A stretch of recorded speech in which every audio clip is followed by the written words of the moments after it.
All of us, no matter who we are, how much money we have or what we own, will go through difficult times in life. We will face sad situations such as disappointments, confrontations, injustices, bodily pain, terminal illnesses, and we may lose our jobs because these things are part of everyone's life.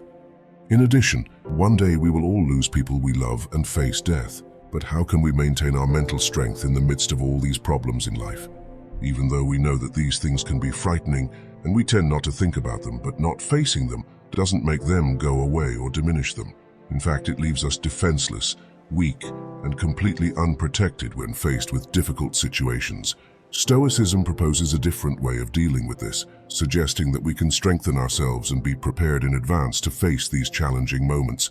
By training your mind on purpose, you build the inner strength needed to face even the most difficult moments in life, whatever they may be. A set of texts written by Seneca called Letters of a Stoic is especially well known for providing useful and applicable tips on how to develop this mental strength and resilience. Seneca was a prominent Roman philosopher, politician, and playwright who lived between 4 BC and 65 AD. He is widely recognized as one of the big three of Stoic philosophy, which teaches you how to cultivate mental toughness and resilience, enabling you to face life's challenges with serenity and steadfastness, maintaining poise in the face of life's adversities. In this video, we'll share 6 ways to develop mental resilience based on Seneca's philosophy. These ideas can help you acquire a strong mindset and the skills you need to face life's challenges bravely. Before we continue with these valuable tips, please don't forget to give us a like if you haven't already. Subscribe to the channel and turn on notifications so you don't miss out on any important information. After all, it could make a big change in your life. 1. Be prepared. Quoting Seneca in his texts, he said, "In your mind you must consider exile, torture, war, shipwreck, and all the other challenges of the human condition." Seneca often explored the idea that everything in life is temporary, including our possessions, relationships, and even our own bodies. Recognizing this truth helps us to reduce our attachment to external things and focus more on the present moment. This Stoic perspective is related to accepting the worst situations that life can throw at us and knowing how to deal with them in the best possible way. For example, imagine that you have a beautiful house that means a lot to you. By reflecting on the fact that this house is temporary and can be lost or damaged, you can let go of material possessions and find contentment in the present instead of constantly worrying about gaining more or the fear of losing what you have. This practice, emphasized by Seneca, is called negative visualization and plays a fundamental role in developing resilience. Negative visualization consists of deliberately thinking and imagining the worst possible scenarios or the loss of something important to us. By engaging in this exercise, we not only cultivate gratitude for what we have, but also prepare ourselves mentally and emotionally to deal with the challenges that life may present us with. Should this come to pass, we will have the mental and intellectual shape to deal with the situation. This also prevents you from being taken by surprise in important situations. For example, think about your car. To practice negative visualization, take a moment to imagine the possibility of losing or parting with it. Visualize situations in which it is stolen, you have to sell it, or it suffers serious damage. As you vividly imagine these situations, allow yourself to feel the associated emotions and reflect on what it would be like to live without this possession. This makes it easier to see all the possibilities that could occur in your life in relation to a particular subject. In addition, negative visualization can be applied to various areas of life, such as relationships, health, success at work, and so on.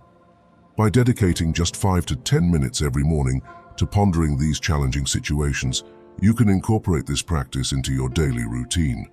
Your mind will be prepared to deal with whatever comes and goes during your day.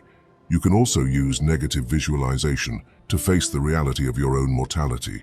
Seneca believed that by imagining our own death, we gain a deep understanding of the ephemerality of life. This practice reminds us that time is limited and motivates us to live with purpose and awareness. This is not something to discourage us from living, on the contrary. By reflecting on our finitude, we realize how brief and fragile our existence is, which helps us to divert our attention from trivial and futile concerns that only occupy space in our minds. This directs us to what really matters. Imagining our own death inspires us to act with urgency in pursuit of our passions, strengthen our relationships, and contribute to the world. It leads us to value experiences over material goods and encourages us to be grateful for the present. We learn to value the people and opportunities in our lives, facing challenges with resilience and determination. Practicing the mental exercise of negative visualization and preparing yourself in advance for difficult situations not only helps you cultivate gratitude for what you have, but also enables you to take proactive measures to prevent these situations. It also prepares you to deal effectively with challenges should they arise. This exercise promotes a mindset of preparedness and flexibility, strengthening your confidence and attitude in the face of life's uncertainties. This reflection doesn't make life easier, but it does make you a stronger individual. That way, you'll be able to deal with whatever comes your way. 2. Avoid high victimization. As Seneca teaches, the impact of events is not in the events themselves, but in our perception of them. He highlights the importance of distinguishing between what we can control and what we can't, as well as the concept of amor fati. To avoid adopting a victim mentality is the love of fate. We must accept with open arms what fate chooses for us and then act on it. The dichotomy of control refers to the idea of separating what is under our control from what is not. Seneca believed that although we cannot control external events and circumstances, we do have the power to control our own thoughts, attitudes, and behavior. Fati love is a mindset that encourages us to embrace and accept every moment of our lives, regardless of how challenging or difficult it may be. Instead of resisting or trying to escape these circumstances, motivates us to love and appreciate them, recognizing that they offer opportunities for growth, learning, and personal development. It is at these times that the Stoics saw life's obstacles as the path. We should be grateful to fate and move forward with determination. Nowadays, it's very common to adopt a victim mentality, avoiding taking responsibility for our results. When we attribute negative interpretations to other people's responses or to inconvenient situations, we can sink into a state of self-pity. This is especially prevalent in today's age of social media, where these platforms have a significant influence. We often unwittingly fall into the trap of believing everything we see, including widely promoted false happiness and success. Because our neighbor's grass always seems to be greener than ours, it's common to find seemingly perfect relationships online that in reality end in divorce and betrayal, or individuals who portray themselves as successful business people, but are in fact renting out cars and houses just to sell them something they say will give them the same. When we confuse social media with reality, we run the risk of comparing ourselves to these false representations, which can lead to self-doubt and the feeling of being a victim. But remember that victimhood gets us nowhere. Even if some events aren't your fault, don't victimize yourself. It won't get you anywhere. I'll give you a hard example of this, but it will clarify things. Epictetus was a slave from birth. He suffered a lot at the beginning of his life. He could only victimize himself, because it wasn't his fault that he was born a slave. But instead, he went beyond what was expected. He made the best of it and did the best he could, and in the end he became one of the most influential men of his time. To exemplify Seneca's teachings, let's consider a scenario. Imagine that you were looking forward to being accepted onto a study abroad program and had high hopes of being chosen, but when the answer came, you were informed that you hadn't been selected. Initially, you may feel a sense of disappointment or frustration, blaming the people in the candidate selection for this decision. This initial reaction stems from a victim mentality in which you see yourself as passive in the face of circumstances beyond your control. However, Seneca would advise against persevering with these negative emotions and instead encourage the application of the principles of the dichotomy of control and amor fati. By understanding that the selection committee's decision is beyond your control, you can redirect your attention to what you really can control: your thoughts, attitudes, and actions. Instead of adopting a victimization stance, you can choose a more rational and empowered perspective. You can see non-acceptance into the program as an opportunity for self-reflection and personal growth, which allows you to assess your abilities, seek feedback, and develop new strategies for your future progress. Even if you didn't get what you wanted, you can improve so that next time you can be the best candidate possible. Instead of feeding hatred, resentment, and pointing fingers at others, it is possible to face the situation as it is and learn from it.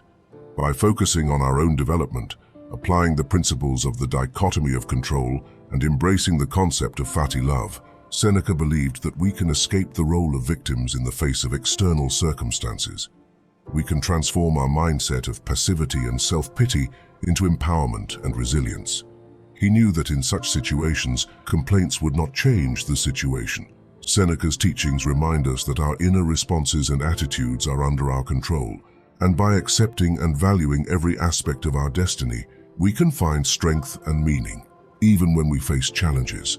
In fact, believing that work makes more sense to you than it does to yourself. In other words, every time you work on something, you get better at it. 3. Embrace difficulties willingly. Seneca once said that challenges have the power to strengthen our minds, just as exercise strengthens our bodies. Even though he was extremely wealthy in the Roman Empire, he consciously chose to live simply. From time to time, he would dedicate a few days to wearing modest clothes, consuming minimal food, or reducing the quality of that food. This practice was not due to financial needs, but was intended to control his desire for material goods and passing pleasures. Seneca sought to deepen his gratitude for what he already had and, more importantly, to develop the courage needed to face future challenges. This historic technique, known as voluntary suffering, consists of seeking out and embracing challenges that take us out of our comfort zone on purpose. It is an effective method for strengthening the mind, in a similar way to physical exercise that strengthens the body by challenging and toning our muscles. By voluntarily embracing difficulties and discomforts, we promote resilience, discipline, and gratitude, developing a mindset that faces life's adversities with confidence. The mental strength that is created in this process is like calluses on the mind rather than calluses on the hands. In other words, the calluses are shells on the hands to fortify them with the weight of manual labor, and these calluses on the mind would be the same to fortify the mentality. Let's illustrate how we can practice voluntary challenges with a common example: the fear of public speaking, which often generates anxiety. Instead of avoiding situations that involve public speaking, a person decides to face their fear through voluntary challenges. They actively seek out public speaking opportunities, such as joining a local group or volunteering to give presentations at work. Initially, the idea of public speaking can cause discomfort and nervousness. However, by voluntarily exposing herself to this challenge, she is developing courage and fortitude. With each speech she gives, she pushes the boundaries of her comfort zone, learning to deal with anxiety, improving her communication skills, and building resilience to deal with possible setbacks. Another simple way to practice this example is to ask for directions on the street, so that you train yourself to speak to strangers and those around you will listen too. Through the practice of embracing voluntary challenges, such as public speaking, you reduce the power of fear and expand your ability to deal with future challenges. It's important to note that voluntary challenges can be adopted even in the absence of specific fears. For example, you can choose to wear fewer clothes on a winter's day, turn off the air conditioning in your home or car, take cold showers, fast occasionally, or sleep without a pillow. The key is to consciously choose the discomfort and challenges that push our limits and test our resilience.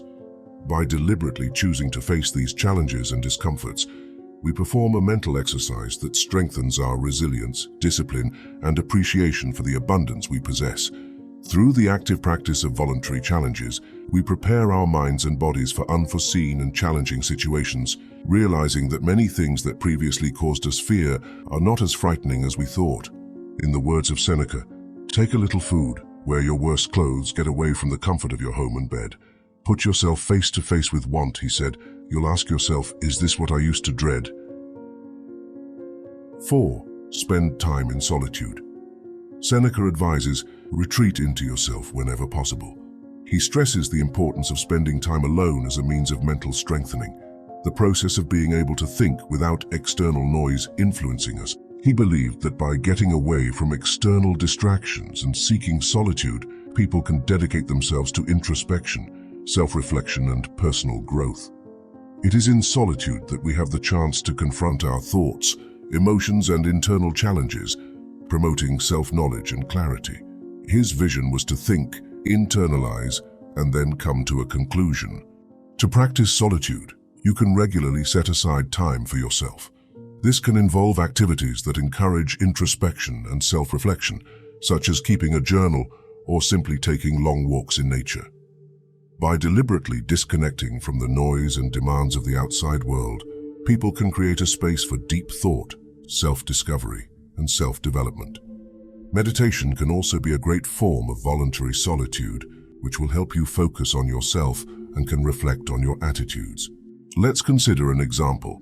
Think of a professional who is always busy, immersed in a hectic work environment, surrounded by colleagues and constantly multitasking. By consciously setting aside specific periods of solitude, such as in the evenings, this person can create a quiet haven for self-reflection. During these moments, they can ponder their values, goals, and areas for personal growth. This solitude becomes a space to gain clarity about what is most important, evaluate their emotions and thoughts, and reflect on their actions and choices. This process needs to be done alone so that you can take full control of your desires and ambitions without anyone telling you what to do. Through this regular practice, he develops his mental strength and gains a deeper understanding of himself. Seneca emphasized that solitude offers a space for people to renew their minds, gain valuable insights, and cultivate their inner strength. This tranquility provides opportunities for self-evaluation and personal development, resulting in a fuller life. An example of a fruitful activity during these moments is engaging in constant learning, expanding intellectual knowledge and honing skills, because, as the saying goes, you won't change your life until you change something you do every day. If you find it difficult to do this, think about changing your surroundings, finding a place reserved for you. For the Stoics, the practice of solitude was a way of internalizing thoughts and not being reactive to society. Nowadays, when it comes to solitude, don't use your cell phone or social networks because it's a moment of introspection. The use of these constant innovations doesn't allow us to think clearly, and worse, it makes us agonized and anxious in today's world. The Stoics protected their minds so as not to let these feelings take over. If you're experiencing problems such as anxiety and agony, we've left a link in the first comment to help you get rid of these bad feelings once and for all. 5. Control your impulses. In Seneca's words, philosophy teaches us to act, not just speak. He stresses the importance of living according to our own principles, so that our actions are in line with our words and that our inner life reflects the same integrity, avoiding conflicts between our activities. Seneca advised against overindulging in impulsive desires, which he saw as threats to our moral strength. For him, getting carried away by uncontrolled impulses could lead to harmful behavior, unethical actions, and a loss of self-control. He valued these elements in order to maintain self-control, especially when necessary. On the other hand, Seneca also warned that repressing all impulses was detrimental to our well-being. He saw anger as resulting from our inability to control or accept certain situations, considering it a form of temporary insanity that affects both our mental sanity and the environment around us. Impulsive and destructive actions, when fueled by anger, can cause permanent damage to ourselves and others. And today we can see that this has had a huge impact on society. People have a high level of impulses because they find it very difficult to control their impulses, especially since the emergence of social media. Let's use an example. Suppose you're putting a lot of effort into creating high-quality products for your clients at work, but your boss, for reasons you suspect are personal, rejects all of them. This makes you furious and eventually results in a confrontation between you. Even if you think your anger is justified, acting on this emotion can have unpleasant consequences. If anger controls you, you'll probably make decisions that you'll regret in the future, and in that time, you won't think straight. When we make a decision and put it into practice while we're angry, we usually can't take it back. What's more, it's common for us to carry this anger or frustration from one part of our lives into others, which can exacerbate the negative impacts. Imagine coming home after a hard day at work and your partner complaining because you left your sneakers on the bed instead of the floor. Without realizing it, you can take out the anger and frustration of the day on her, turning a simple situation into an unnecessary fight that damages your relationship. However, we have the power to change our mindset and choose healthier ways of dealing with intense emotions. Seneca, in his book Letters of a Stoic, highlights the transformative power of philosophy. He invites us to adopt a simpler lifestyle in harmony with reason and nature. Seneca offers practical guidelines for navigating life with serenity and calm. He teaches us that philosophy can help us cultivate self-control and practice introspection. By exercising self-control, we strengthen our ability to avoid acting impulsively. At the same time, by practicing introspection, we carefully evaluate the value of our impulses, allowing us to make conscious choices instead of being overwhelmed by anger. In this way, we can be more serene with ourselves and those around us. Self-control not only prevents us from hurting others, but also makes unpleasant situations as pleasant and harmonious as possible. There is an interesting story involving Seneca and Emperor Nero, which shows us how philosophy can help us control our impulses. According to the story, Nero was extremely angry with a servant who accidentally spilled food on him. In a fit of rage, Nero ordered that the servant be severely punished. Seneca, witnessing this outburst of anger, decided to intervene and take advantage of the situation to teach a valuable lesson. Seneca advised Nero to reflect on his actions and question whether his reaction was in line with the principles of Cynic philosophy, which emphasizes self-control. He also advised the emperor to moderate his emotions and exercise power with balance. This clearly highlights Seneca's ability to use everyday life situations to teach philosophy, convey principles, and guide his students towards virtue. It shows us how profound the importance of philosophy is in freeing us from the chains of anger and uncontrolled emotions. A simple change of mindset can change one's entire worldview. By embracing Stoicism, we gain the necessary tools to live a more virtuous and satisfying life. The challenge lies in avoiding the trap of impulsive reaction and instead choosing to act calmly and clearly. For example, if someone treats us harshly and we respond with kindness, patience, and calm, we are demonstrating our understanding in action. It can be tempting, out of habit, to react rudely in response. However, the real challenge lies in not reacting and choosing to act in a way that leads to better results, based on balance and reflection. The transformation of our behavior happens gradually and is the result of discipline in our thinking. Every time someone is rude to you, act with empathy and assume that something has happened in that person's life and they are just hurt by some personal situation. It could be any number of problems that you don't know what it is. Thinking in this way will help you not to take anything personally and to have empathy for others. 6. Focus on one activity at a time. Seneca reminds us, to be everywhere is to be nowhere. Seneca's philosophy highlights the importance of living in the present with our full attention without getting lost in the thoughts wandering through our minds. When he says be everywhere, he's referring to our tendency to let our minds wander constantly, which prevents us from fully immersing ourselves in the situations we're experiencing now. This split thinking makes us feel distant and prevents us from really connecting with the world around us. As a result, we don't fully experience the now, which we should. The modern world often has no limits, and it's common for people to try to do several things at once. This may seem to increase efficiency and productivity, but it often comes at the cost of our inner happiness and mental well-being. Society often associates multitasking with success and satisfaction, but we can't ignore the toll it takes in terms of mental fatigue and possible burnout. The amount of noise we get from multitasking doesn't allow us to think clearly and objectively. Instead, Seneca advises us to focus our attention on a single activity at a time to increase our effectiveness and reduce distractions. For example, when we are reading, he suggests that we give ourselves completely to the text in front of us.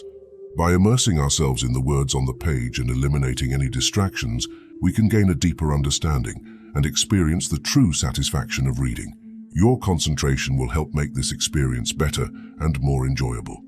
By following this approach, we are able to fully engage with the content, expanding our knowledge and improving our intellectual skills. Focus will give a better feeling in the process, feeling a better fulfillment. Similarly, in everyday life, Seneca would encourage us to concentrate on the task at hand, whether at work, in our studies, or in a conversation.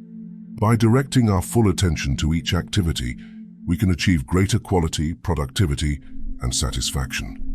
We shouldn't think about what's going to happen in 10 minutes or an hour's time. At that moment, concentration on the task is the only thing that matters.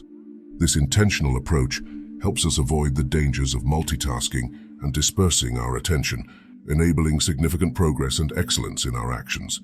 Thus, in addition to being less reactive to external stimuli, we complete more tasks in less time. Seneca placed great value on time management. For him, time is a valuable resource that directly influences the quality of our lives.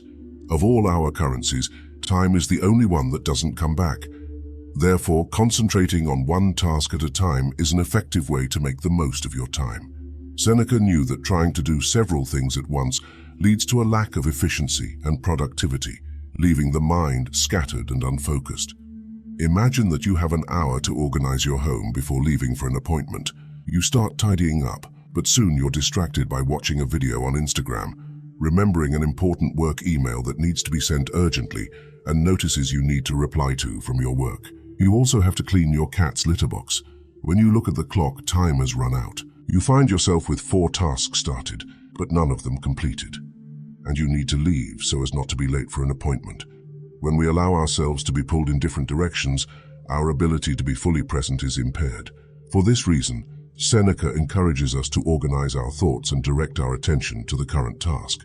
By doing this, you not only promote your mental health by saving energy, but also increase your productivity.